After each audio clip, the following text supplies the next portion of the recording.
Me llamo Carlos Ramos y quiero invitarte a acompañarme en un viaje muy personal. Mi propia vida. Desde que tengo memoria, he sentido la necesidad de plasmar mis recuerdos y compartirlos con cualquiera que encuentre valor o simple curiosidad en ellos. Ahora, te doy la bienvenida a Una vida cualquiera. Un relato en primera persona sobre lo que he vivido y lo que está por venir. Quiero hacerte cómplice de cada paso y cada decisión, y que seas tú quien determine, en gran medida, el rumbo de esta aventura. Porque, al final, cada existencia encierra su propia magia, y a veces la diferencia radica en cómo se cuenta, o en quién escucha. Nací un martes 12 de junio de 1985, en un hospital pequeño y algo antiguo de un pueblo que parece sacado de otra época llamado Santa Aurora. No era un centro médico particularmente moderno, pero albergaba un personal lleno de calidez humana. Dicen que el alba ese día fue muy especial. El sol emergió con una luz anaranjada que atravesaba las ventanas, coloreando el pasillo de maternidad con una tonalidad casi mágica. Mi madre, Marta, recuerda perfectamente los nervios de esa madrugada, el dolor que recorría su cuerpo, mientras mi padre, Julián, le sujetaba la mano con fuerza. A pesar de la tensión y el cansancio, ellos no dejaban de sentir la emoción de darme la bienvenida a este mundo. Dicen que la primera vez que lloré no fue un llanto desgarrador, sino algo suave, como si antes de gritar quisiera escuchar todo a mi alrededor.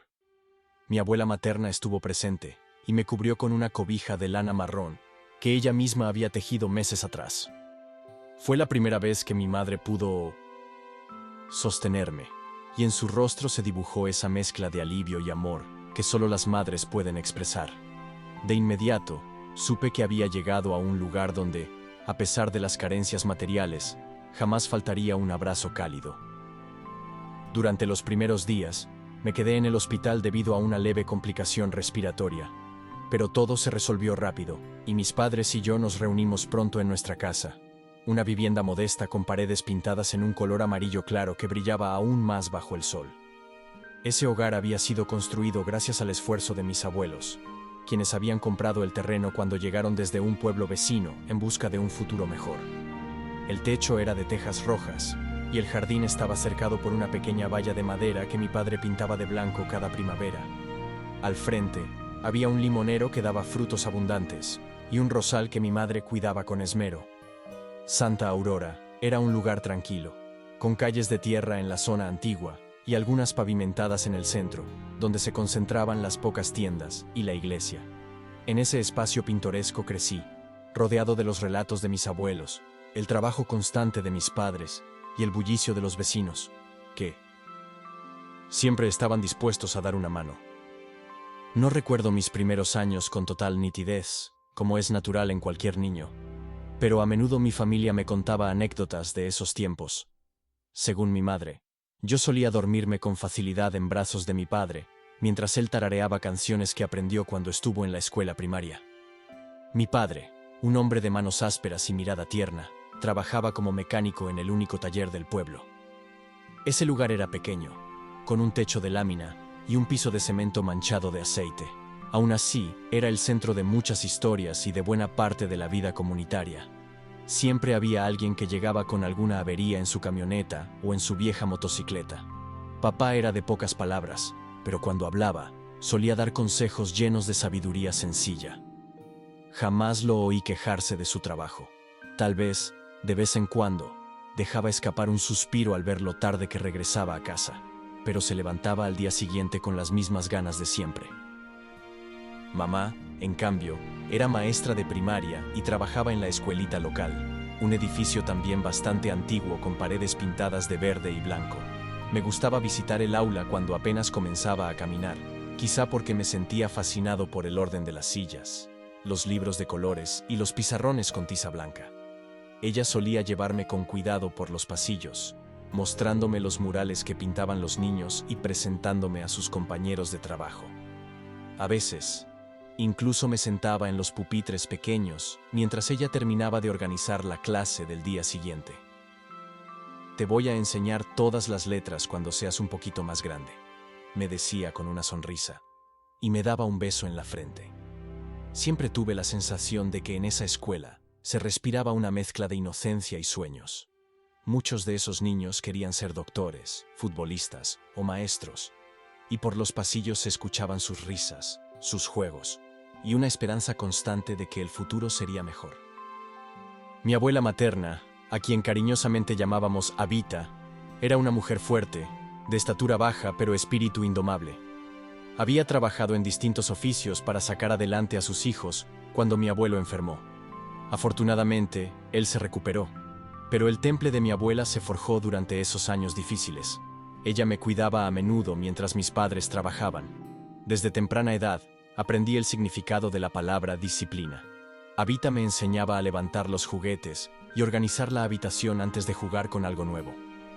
Un lugar para cada cosa, y cada cosa en su lugar, repetía con paciencia. También me enseñó a rezar de noche, a pedir siempre por la salud de mis padres y a agradecer cada pequeño detalle que me sucedía. Recuerdo con cariño el aroma de sus guisos. Nada se comparaba con la sazón de sus sopas calentitas y el arroz con leche que preparaba cuando bajaban las temperaturas en invierno. Por parte de mi padre, no conocí a mis abuelos paternos. Ellos habían fallecido antes de que yo naciera, uno por complicaciones del corazón y la otra, más adelante, por causas naturales, quizá también por el desgaste emocional de haber perdido a su esposo tan pronto. A pesar de esto, mi padre hablaba con mucho cariño de ellos y contaba anécdotas que yo escuchaba con atención. Así me fui formando una imagen de dos personas generosas y trabajadoras que, en su momento, lo dieron todo para que su familia pudiera prosperar en un entorno rural que ofrecía pocas oportunidades. Cuando cumplí 3 años, el hospital donde había nacido cerró sus puertas por problemas de presupuesto. Fue una noticia triste para el pueblo. Muchos protestaron, pues aquello significaba que había que viajar a la ciudad más cercana, a casi 2 horas de camino, para recibir atención médica. Aún así, la vida siguió su curso. Mis días transcurrían entre explorar el jardín de casa, tocar las hojas del limonero, perseguir mariposas y recibir el cariño de Toby, un perrito mestizo que mi padre había rescatado de la calle. Toby y yo formamos una conexión inmediata. Donde yo gateaba, él corría. Cuando yo daba mis primeros pasos, él se ponía de pie y movía la cola. Cuando balbuceaba palabras sin sentido, él parecía prestar atención y ladrar como si entendiera mi lenguaje. Fueron momentos muy felices. Poco a poco, empecé a pronunciar mis primeras palabras. Mamá y papá se me daban con facilidad, pero la gente se enternecía cuando les decía buen día al despertar. Mi madre me comenta que, en cuanto vi mi primera pelota, sentí una fascinación enorme y pasaba ratos interminables pateándola en el patio o arrojándola contra las paredes. A menudo me raspaba las rodillas, pero eso no detenía mi curiosidad ni mis ganas de jugar. Tal vez por eso, uno de mis primeros anhelos infantiles fue convertirme en jugador de fútbol. Lo decía con esa inocencia de la niñez, como si fuera el sueño más alcanzable del mundo. Sin embargo, con el tiempo descubrí que la vida presentaba desafíos que podían desviar o fortalecer nuestros anhelos. En la pequeña comunidad donde vivíamos, la gente se conocía de toda la vida, y no era raro que entre vecinos se apoyaran en las labores diarias. Recuerdo que a veces, por la tarde, el señor Tomás, un vecino de la calle de atrás, nos traía un costal de naranjas o limones. Mi madre lo recibía con gratitud y le ofrecía unas piezas de pan recién horneado a cambio. En la plaza central, los domingos se realizaba un pequeño mercado donde se vendían frutas, verduras, huevos frescos y pan casero. Las fiestas patronales eran todo un acontecimiento. Llegaban juegos mecánicos un tanto viejos, puestos de comida y música en vivo, y durante esos días, el pueblo entero se llenaba de vida. Para mí, cada detalle se convertía en una aventura. El hombre que vendía algodones de azúcar, la señora que repartía tamales calientes y la algarabía de los niños corriendo con globos de colores. Ese ambiente festivo marcó en mí un sentimiento de pertenencia muy fuerte.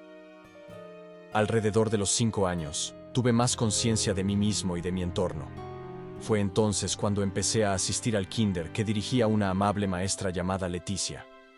Era una construcción sencilla, pero para mi mente infantil resultaba tan grande como un castillo. Teníamos un patio con un pequeño tobogán y un par de columpios. Dentro, había mesas multicolores y un rincón de lectura con cuentos ilustrados. Allí hice mis primeros amigos, con quienes compartía juegos y travesuras. A veces nos peleábamos por un juguete, pero la misma maestra nos enseñaba que debíamos aprender a compartir y a pedir las cosas con respeto. La hora del recreo era mi favorita. Sentía que el tiempo se extendía con una generosidad increíble, como si esos minutos de libertad y risas jamás fueran a terminar.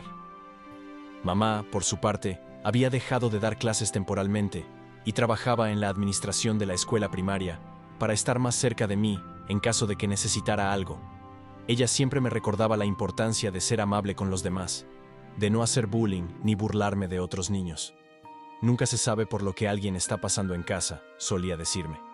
Con el tiempo, sus palabras se convirtieron en una especie de brújula moral que, aunque a veces no comprendía del todo, fui valorando más al crecer. Papá continuaba en el taller mecánico y hubo temporadas en las que trabajaba hasta muy tarde. En ocasiones, cuando yo estaba por dormir, él apenas estaba regresando. Aún así, siempre se las ingeniaba para darme las buenas noches, aunque fuera con un beso en la frente mientras yo ya estaba semidormido. Entre los 6 y 7 años, mi día a día se volvió más rutinario, con las clases escolares, los deberes en casa y los juegos con Toby en mi tiempo libre. También me gustaba sentarme al lado de mi abuela para ver telenovelas o escuchar las radionovelas que se transmitían al atardecer. Ella bordaba manteles o calcetines con una concentración admirable, y yo me perdía en mi mundo de imaginación, pensando en cómo sería el futuro. A veces me preguntaba qué haría cuando fuera grande. ¿Me quedaría en Santa Aurora, trabajando quizá en el taller con mi padre? ¿O saldría a conocer otros lugares, otras formas de vida? Sin embargo, en ese momento, esas eran preguntas lejanas, propias de la imaginación de un niño que aún creía en finales felices. De vez en cuando, la familia se reunía en casa de mis tíos para celebrar cumpleaños o simplemente para compartir un domingo de comida y anécdotas. Mi madre y mis tías se encerraban en la cocina, preparando guisados y postres, mientras mis primos y yo corríamos por el patio. A veces, salíamos a jugar en la calle sin pavimentar, pateando una pelota o montando viejas bicicletas que íbamos encontrando. Papá y mis tíos hablaban de política, de los problemas del pueblo y de la necesidad de un hospital nuevo. Después de la comida, todos se sentaban alrededor de la mesa a charlar, reír, discutir, reconciliarse y volver a reír. En esos días, sentía una sensación de calidez que me hacía creer que la familia era una fortaleza invencible. Aprendí a leer gracias a la dedicación de mi madre y a la curiosidad que me despertaban los libros que encontraba en casa. Mamá atesoraba una pequeña biblioteca con novelas, enciclopedias e incluso algunos tomos de poesía. De vez en cuando me sentaba con un cuento infantil entre las manos, y ella me acompañaba pacientemente, enseñándome a pronunciar cada palabra. Poco a poco, dejé de tartamudear al leer y comencé a devorar historias de aventuras, princesas y caballeros. Ese fue mi primer contacto con mundos desconocidos, con la literatura como ventana a otras realidades. De alguna forma, empecé a ver la lectura no solo como entretenimiento, sino como un espacio seguro en el que podía ser cualquier cosa que imaginara. Pirata, astronauta, cantante de ópera o sabio consejero real. Cuando tenía 8 años, experimenté lo que ahora llamo mi primera pérdida. Toby enfermó de forma repentina. Fueron días duros, en los que no entendía por qué mi compañero fiel ya no podía ponerse de pie ni mover la cola cuando llegaba a casa. Mamá me explicó que, a veces, los animales también se ponen muy enfermos, y aunque tratemos de ayudarles, la naturaleza sigue su curso. Recuerdo llorar desconsoladamente mientras papá lo llevaba al veterinario de otro pueblo cercano. Desafortunadamente, no hubo solución, y Toby terminó durmiendo para siempre en nuestro patio, bajo el limonero que tanto había visto crecer. Fue mi primer acercamiento al dolor de la muerte. Sentí un vacío tremendo en el pecho, y durante días me resistía a la idea de que no estaría más a mi lado. Mi padre me abrazaba y me decía que el tiempo sanaría la herida. Mi madre me consoló con la idea de que Toby había cumplido su misión: darme compañía, amor y lecciones sobre la importancia de cuidar a quienes dependen de nosotros. Esa experiencia marcó un antes y un después en mi infancia. Comencé a darme cuenta de que la vida no era solo risas y juegos, sino también momentos de tristeza, despedidas y responsabilidades. Aún así, me aferré a la esperanza de que habría más momentos felices por vivir. Conocí nuevos amigos en la escuela, formé vínculos con algunos profesores que veían en mí potencial para cosas que yo mismo ignoraba. Recuerdo especialmente a la maestra Lucía, quien me animó a participar en un concurso de cuentos cuando yo tenía 9 años. Me explicó que podía escribir cualquier historia que se me ocurriera. Y así, motivado por su confianza, creé un relato sobre un niño que encontraba un cofre lleno de mapas y salía a explorar tierras lejanas. No gané el concurso, pero recibí una mención honorífica que me hizo sentir muy orgulloso. A veces, en los atardeceres, me sentaba en la puerta de casa y observaba el paisaje. El cielo se pintaba de tonos rosados y anaranjados, el canto de los grillos anunciaba la llegada de la noche, y una brisa suave refrescaba el calor del día.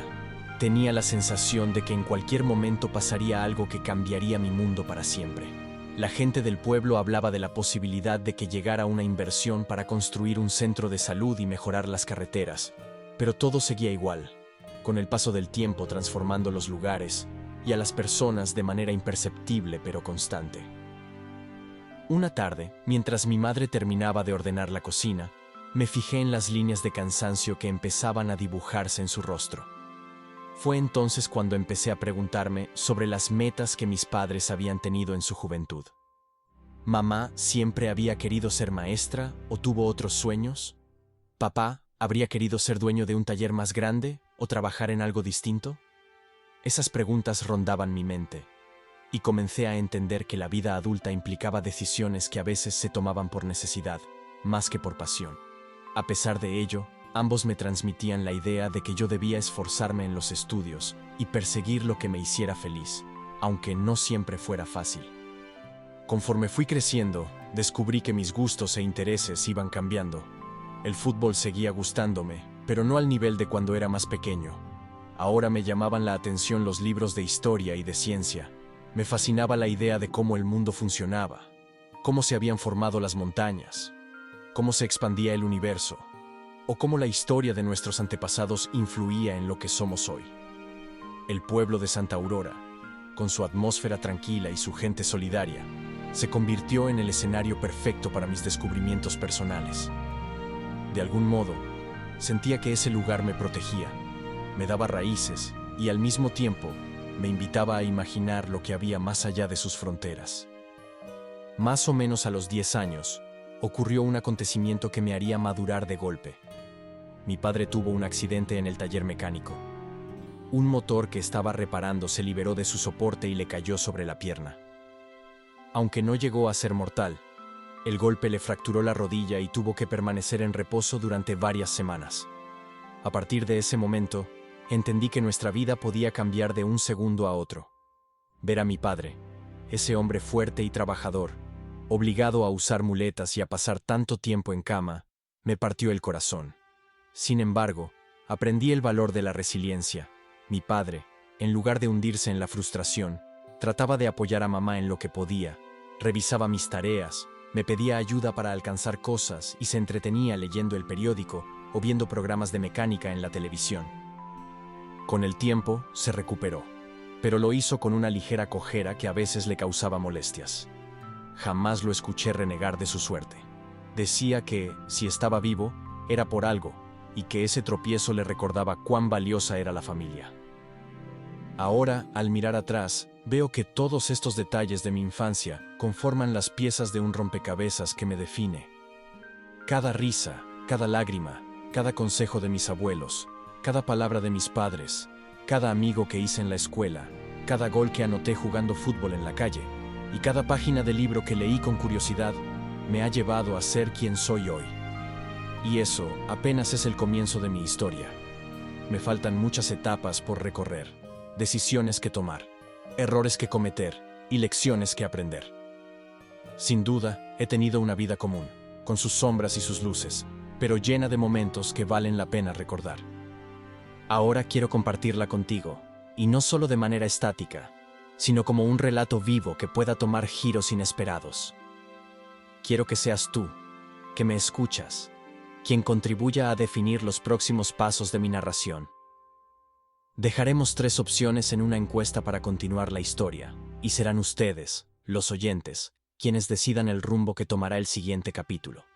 Tal vez decidan que enfrente dificultades escolares, que descubra un talento insospechado o que mi familia se mude a otra ciudad en busca de nuevas oportunidades. Sea cual sea la decisión mayoritaria, me adentraré en esa senda con curiosidad y valentía, compartiendo cada experiencia y emoción que surja en el camino. Porque al fin y al cabo, cada vida, por más sencilla que parezca, encierra infinitas posibilidades. La mía es tan solo un ejemplo entre millones de historias que hay en el mundo.